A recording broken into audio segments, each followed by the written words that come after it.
Hi and welcome to a new video in the class mechanics series. In this video I want to talk about the Thief class and the mechanics for each elite spec. Let's start with the base class. Thief is one of the more challenging classes to play. The leveling experience is not that good as you'll be mostly single target. The main mechanic for the Thief is your initiative. This means your skills do not have a cooldown and you use initiative to cast them. Each skill has a specific amount of initiative needed to be cast, and you could spam some abilities to get the most out of a situation.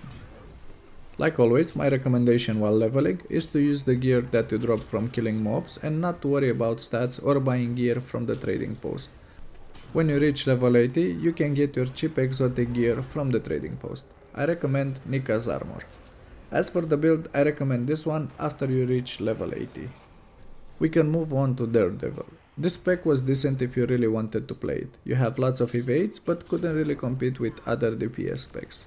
Now it is buffed and the Condi version is actually good. The new mechanic for this spec is that your dodge bar gets an additional 50 energy, which means you can dodge 3 times. Also, based on the Grandmaster trait, the dodge does something different. In my opinion, this is the best implementation of a change to the dodge mechanic. You are also able to wield a staff, so the monk enthusiast can definitely enjoy the class. The build that I like to play for this spec is on the screen now.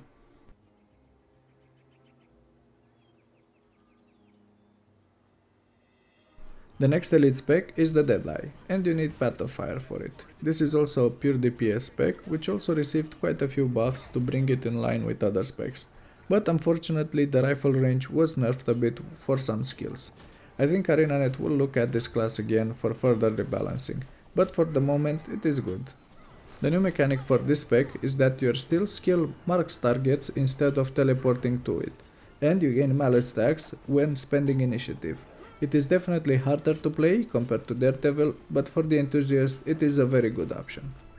You are also able to wield a rifle now, which unfortunately it is a worse option compared to dagger, but it is usable. I will put on the screen the DPS variant.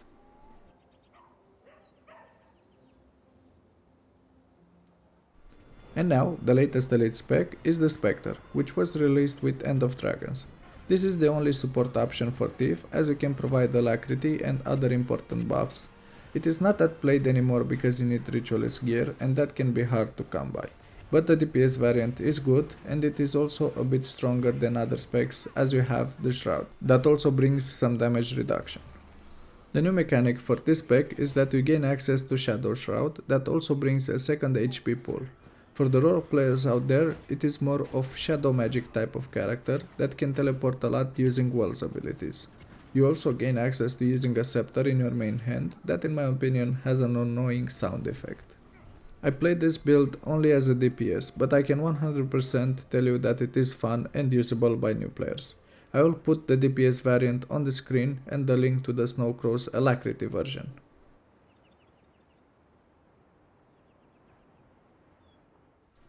In conclusion, Thief is now in a usable state, but it's still high on the not that easy to be good with classes. Specter made it a lot better for newer players. If you want something more complex to play but not Mesmer territory, this is definitely a good pick. I would recommend the Condi Daredevil as I had lots of fun and I was top DPS easy. The gear, runes and sigils are not that expensive either. I should also mention that Thief with a shortbow has very high mobility if you need to move around fast or to run from one point to another. If you want to see more content like this, please let me know in the comment section below, and if you enjoyed the video, please click the like and subscribe buttons.